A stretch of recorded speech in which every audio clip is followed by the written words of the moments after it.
विकल्प सुनने में जितना आसान शब्द लगता है, वास्तव में उतना ही कठिन है। ये एक ऐसा दोराहा है जहां इंसान अक्सर भटक जाता है। जीवन में कभी ना कभी हर कोई इस दोराहे पर आकर खड़ा होता है और दो में से एक राह, एक विकल्प चुनना ही पड़ता है। एक विकल्प, वो सही है या गलत, ये तो समय ही बताता है। आज अधीश इसी दोराहे पर खड़ा है।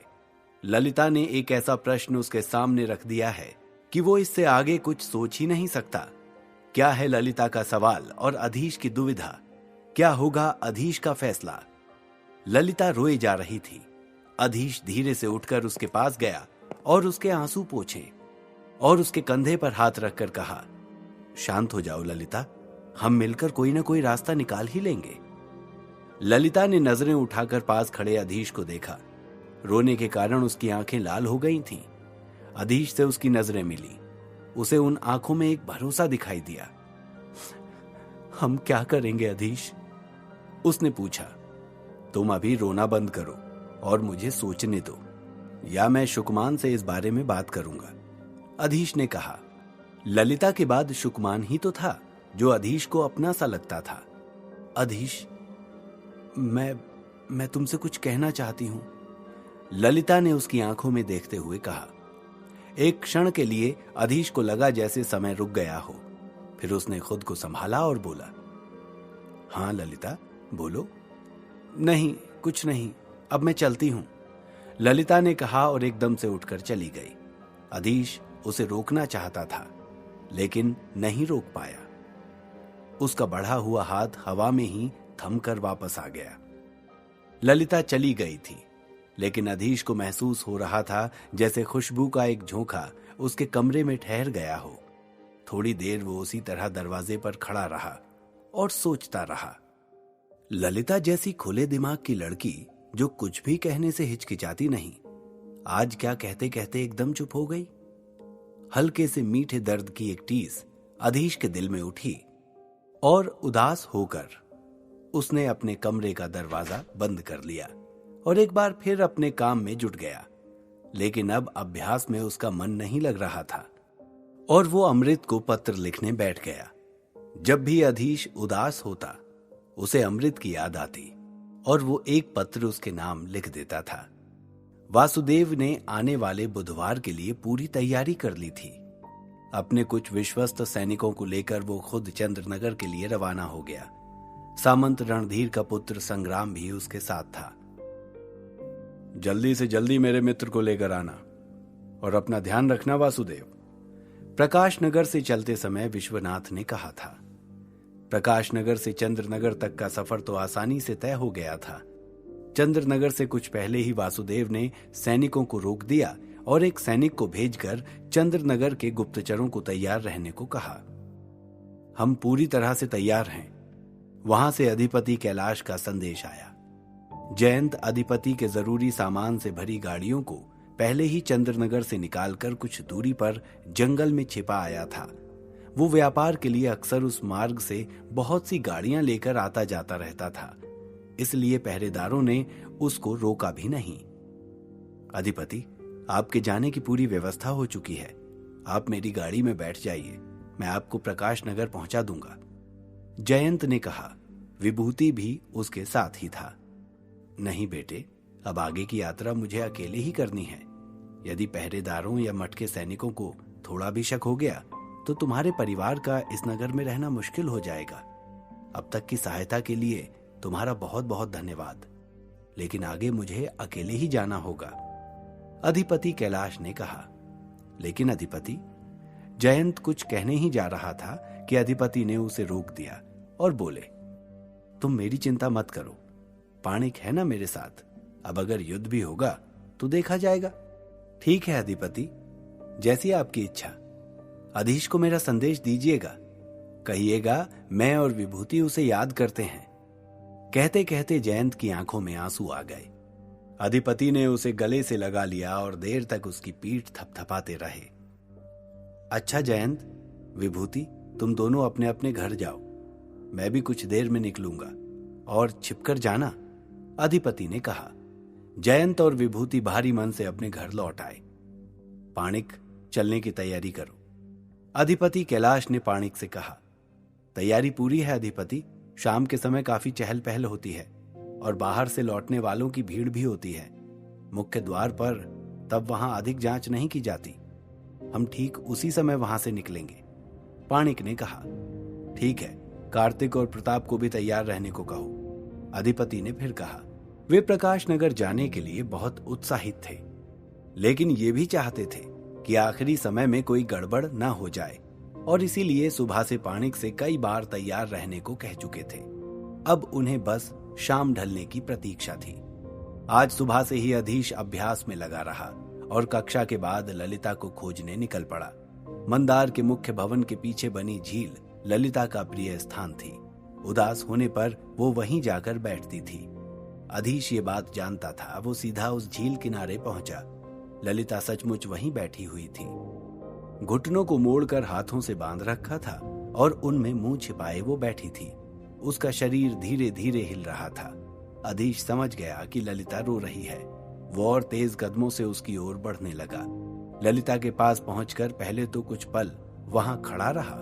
उसकी समझ में ही नहीं आ रहा था कि वो उससे क्या कहे, किस तरह ललिता को समझाए। कुछ देर बाद उसने कहा, ललिता। ललिता चौंक पड़ी, जल्दी जल्दी अपने आंसू पोंछे और सर उठाकर अधीश की ओर देखा। तुम यहां? हाँ, मैं यहां। तुम कहो, तुम यहां क्या कर रही हो? अधीश ने पूछा। मैं तो बस ऐसे ही। ललिता ने कोई जवाब नहीं दिया। चलो फिर, मैं तुम्हें लेने आया हूं, अधीश ने कहा तो ललिता ने उसे देखा जैसे कुछ पूछना चाहती हो, लेकिन उसने कुछ कहा नहीं। चुपचाप उठकर खड़ी हो गई। अधीश पलटकर चलने लगा तो उसके पीछे चल पड़ी। शुकमान जी, कहाँ हैं आप? मुख्य द्वार के पास आकर अधीश ने पुकारा। वो अक्सर वहीं पाया जाता था। यहां हूं मैं। शुकमान उड़ते हुए धीरे उतरा और अधीश के कंधे पर आकर बैठ गया। कहो, कोई और रत्नमणि लाए हो? उसने पूछा। नहीं, क्षमा कीजिए, आज मुझे आपकी सहायता की जरूरत है। कुछ पूछना चाहता हूं, आज्ञा है? अधीश ने कहा। वो शुकमान के साथ हमेशा अतिशय विनम्रता से बात करता था और अधीश की यही बात उसे पसंद थी। कहो, मांत्रिक अधीश, क्या जानना है? शुकमान ने पूछा। बात यह है श्रीमान कि मेरी प्रिय मित्र ललिता को कुछ ही दिन में मंदार छोड़कर जाना पड़ेगा, क्योंकि ये कोई भी प्रथम श्रेणी मंत्र अब तक बना नहीं पाई है। लेकिन ये यहां से जाना नहीं चाहती। कोई उपाय है जिससे ये मंदार की स्थायी सदस्य बन जाए? अधीश ने विस्तार से अपनी बात रखी। ये तो बड़ी समस्या है, शुकमान ने कहा। फिर कुछ सोचते हुए बोला, लेकिन एक उपाय है। अधीश और ललिता दोनों एक साथ उसे देखने लगे। क्या उपाय है श्रीमान? अधीश ने पूछा। उपाय ये है कि ये किसी प्रथम श्रेणी के मांत्रिक की सहायक के तौर पर मंदार में रह सकती है, लेकिन तब तक जब तक वो मांत्रिक मंदार में रहता है, और साथ ही अपना अभ्यास भी जारी रख सकती है। शुकमान ने कहा तो अधीश की आंखों में चमक आ गई, लेकिन ललिता का चेहरा बुझ गया। क्या ऐसा हो सकता है? अधीश ने फिर पूछा। नहीं, मंदार में कोई भी ऐसा मांत्रिक नहीं है जिसके पास प्रथम श्रेणी का मंत्र हो और सहायक ना हो, और एक से अधिक सहायक कोई रखता ही नहीं। ललिता बीच में ही बोल पड़ी। हो सकता है यदि कोई जल्दी ही प्रथम श्रेणी का मंत्र हासिल करने वाला हो और... शुकमान ने आंखें नचाते हुए कहा और उड़ गया। अधीश उसका इशारा समझ चुका था। क्या ऐसा हो सकता है? अधीश, क्या तुम मुझे अपनी सहायक बना सकते हो? ललिता ने आशा भरी नजरों से अधीश की ओर देखा। मैं दावे के साथ कैसे कह सकता हूं कि मैं प्रथम श्रेणी का मंत्र बना ही लूंगा? अधीश ने उसके सवाल का जवाब न देकर फिर सवाल पूछा। मुझे तुम पर भरोसा है अधीश, ललिता ने उसकी आंखों में देखते हुए कहा। यदि ऐसा हुआ तो बिल्कुल, मैं पूरी कोशिश करूंगा, अधीश ने कहा तो ललिता ने उसका हाथ अपने हाथों में ले लिया और बहुत देर तक ऐसे ही खड़ी रही। अब मुझे चलना चाहिए, कोशिश करते रहना अधीश, ललिता ने मुस्कुराकर कहा। आज कई दिनों के बाद उसकी आवाज में पहले वाली खनक थी। अधीश भी वापस अपने कमरे में आ गया। अचानक अधीश को याद आया कि आज उसे शाम को पारस देव से मिलने जाना है और वो उनके भवन की ओर चल पड़ा। शाम गहरा चुकी थी। अधिपति कैलाश, पाणिक और कार्तिक एक घोड़ा गाड़ी में सवार होकर मुख्य द्वार पर पहुंचे और थोड़ी ही देर में आसानी से बाहर निकल गए। प्रताप एक घोड़े पर सवार था और उन सबसे थोड़ा पीछे चल रहा था। वो अभी द्वार से निकला ही था कि उसे कुछ शोर सुनाई दिया। द्वार बंद होने ही वाला था कि मठ के कुछ सैनिक चिल्लाते हुए आए, पकड़ो उन्हें, भागने मत देना। अधिपति की घोड़ा गाड़ी आगे निकल चुकी थी। प्रताप ने पलट कर देखा। 10-12 सैनिक द्वार के बाहर उन लोगों का पीछा करते हुए चले आए थे। प्रताप ने एक बार आगे देखा। अधिपति की गाड़ी थोड़ी और दूर निकल गई थी। उसने अपने घोड़े को रोका। बहुत दिन हुए किसी से युद्ध किए, उसने कहा और वापस द्वार की ओर मुड़ गया। हालांकि प्रताप खुद एक सिद्धि धारक था, लेकिन वे सैनिक संख्या में अधिक थे, लगभग 10-12, और मठ के सिद्ध सैनिक सिद्धियों में प्रताप से कम नहीं थे। कहां जा रहे हो तुम लोग? एक सैनिक ने कड़क कर पूछा। सैर पर, प्रताप ने कहा और बिना उन्हें कुछ भी कहने का मौका दिए उन पर टूट पड़ा। प्रताप जानता था कि वो उनसे जीत नहीं सकता, लेकिन वो चाहता था कि सैनिकों को रोक कर रखे ताकि अधिपति को जाने का समय मिले। लगभग 1 घंटे तक प्रताप ने अकेले ही उन सभी का सामना किया, लेकिन वो अकेला कब तक उन सबको रोकता?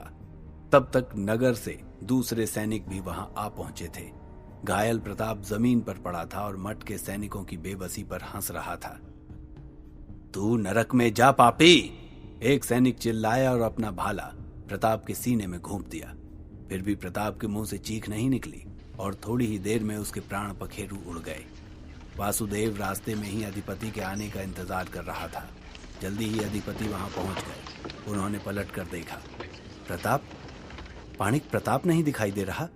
सब ठीक है ना? उन्होंने पूछा। प्रताप आता ही होगा, पाणिक ने कहा, लेकिन उसे भी चिंता हुई। तभी एक गुप्तचर घोड़ा दौड़ाता हुआ उनके पास आया और अधिपति को पूरी बात बताई। पाणिक अपना माथा पकड़कर वहीं जमीन पर बैठ गया। उसकी आंखों से आंसू झरने लगे। पाणिक, मैं तुम्हारा दुख समझ सकता हूं, लेकिन अभी रुकने का समय नहीं है, वासुदेव ने कहा। नहीं, मैं आगे नहीं जाऊंगा, पाणिक ने कहा और वो खड़ा हो गया। अब उसकी आंखों में आंसुओं की जगह अंगारे थे। प्रताप उसका प्रिय शिष्य ही नहीं, इकलौता भतीजा भी था। वो उसकी मौत का बदला चाहता था। मूर्खता मत करो पाणिक, अभी हम चंद्रनगर में हैं और मठ के हजारों सैनिकों का सामना नहीं कर सकते, लेकिन मैं तुमसे वादा करता हूं, एक दिन हम जरूर लौटेंगे। प्रताप की मौत को भूलेंगे नहीं, वासुदेव ने कहा और हाथ पकड़कर पाणिक को उसकी घोड़ा गाड़ी में बिठा दिया। प्रताप के मृत शरीर को वहीं छोड़ सैनिक अधिपति की खोज में आगे निकल गए, लेकिन उन्हें बहुत देर हो चुकी थी। लेकिन अधिपति, वासुदेव और अन्य सभी अब तक काफी दूर निकल चुके थे। पूरी रात वे सब लगातार चलते रहे और अगले दिन सुबह सुबह ही वे प्रकाश नगर में थे। मठ के सैनिक खाली हाथ लौट चुके थे। प्रकाश नगर में महल के बाहर ही विश्वा उनका इंतजार कर रहे थे। अधिपति! विश्वा ने दूर से ही अधिपति की गाड़ी देख ली और बाहें खोलकर उनकी ओर बढ़े। अधिपति कैलाश ने जल्दी से गाड़ी रुकवाई और विश्वा के पास आ गए। विश्वनाथ पुरोहित मेरे मित्र, अधिपति ने कहा और उनके गले लग गए। फिर विश्वनाथ पुरोहित सभी को भीतर ले गए। वासुदेव ने उनका सामान अतिथि गृह में पहुंचा दिया। विश्वनाथ पुरोहित ने एक एक कर सबके कुशल क्षेम पूछी। प्रताप दिखाई नहीं दे रहा, क्या वो नहीं आया? विश्वा ने पूछा। अधिपति ने कातर आंखों से पाणिक की ओर देखा। उसकी आंखों में अब भी आंसू थे। पाणिक, क्या हुआ है? क्या कोई मुझे बताएगा? विश्वा को थोड़ी घबराहट सी होने लगी थी। अधिपति ने धीरे से कहा, प्रताप अब हमारे बीच नहीं रहा। कल मठ के सैनिकों ने। लेकिन अधिपति अपनी बात पूरी नहीं कर सके और उनकी आंखों से आंसू बह चले। विश्वा का दिमाग सुन्न हो गया। वहां मौजूद सभी लोग एक बार फिर दुख में डूब गए और एक दूसरे को समझाने लगे। लेकिन वहां कोई और भी था जो बेसब्री से प्रताप के आने की प्रतीक्षा कर रहा था। अतिथि कक्ष के दरवाजे के पीछे खड़ी देवयानी धम से जमीन पर गिर पड़ी, लेकिन उसकी आंखों से आंसू नहीं निकले। उसके हृदय में जैसे बर्फ जम गई थी। अब उसे सांत्वना देने वाला कौन था? क्या कोई उसका दुख बांटेगा? क्या वो किसी को कभी भी कुछ भी बता सकेगी? जानने के लिए सुनते रहिए द मैजिशियंस सीक्रेट, सिर्फ और सिर्फ पॉकेट एफएम पर।